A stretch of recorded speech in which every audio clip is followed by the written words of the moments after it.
কোরআন হাদিস খুলে দেখো, আদম তো সামান্য নয়, ঠিক কিনা? যাইয়া দেখো পাক কোরআনে সূরাত আল বাকারাতে বলিয়াছেন পাক জাতে, বলিয়াছেন পাক জাতে আদম হাওয়া হইতে জুদা নয়। কোরআন হাদিস খুলে দেখো, আদম তো সামান্য নয়। আসল কথা কইতাম নি, যাইয়া দেখো পাক কোরআনে সূরাত আল মায়েদাতে বলিয়াছেন পাক জাতে, বলিয়াছেন পাক জাতে রাসূল খোদা হইতে জুদা নয়। কোরআন হাদিস খুলে দেখ। কিতা কইতাম ফুলামান বেশি, তরিকা ফন্তি পাইতাম 20-50টা গায়া কয়ে আসিনি রে, আসিনি আসিনি এই ফুলামান্ডি ওজন লইতার বনি।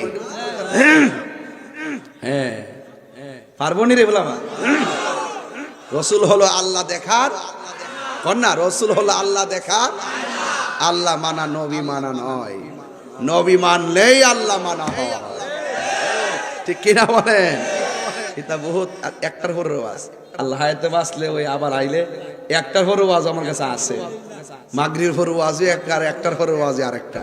মারহাবা জোরে কোন, নিশিরাইতে কার বাসি মারহাবা বলেন। এরা তো বুঝতেছে আমি কই প্রেমের বাসি, হেরা মনে করে কাঠের বাসি। এই সমস্যাটাই এই জায়গাটাতে, আর অন্য কোনো সমস্যা নাই।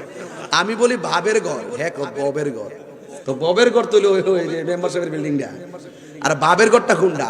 বাবের ঘরটা হলে দেহের ঘর, কলব কলব। এই অল বডির ভিতরে যে গোশতগুলো আছে, এই গোশতগুলোর ভিতরে একটা গোশত আছে। সুবহানাল্লাহ রে, এটার নাম হলো ওয়াহিল কলব, এটার নাম হলো কলব।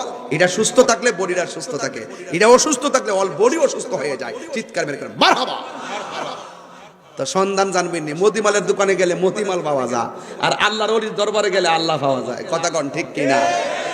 এই ওয়াজগুলো না বুঝতে পারেন বেজা লাগে যাবে গা।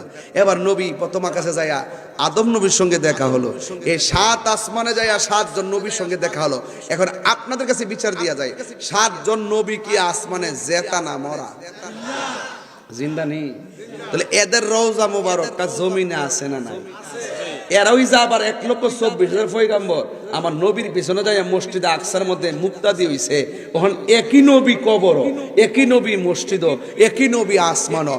নবী হইল একজন, 3 জায়গার মধ্যে বাস করে। মুসা নবী রওজার ভিতরে, মুসা নবী মসজিদে আকসার ভিতরে, মুসা নবী আবার আসমানের উপরে। একই নবী 3 জায়গায়, হ্যাঁ।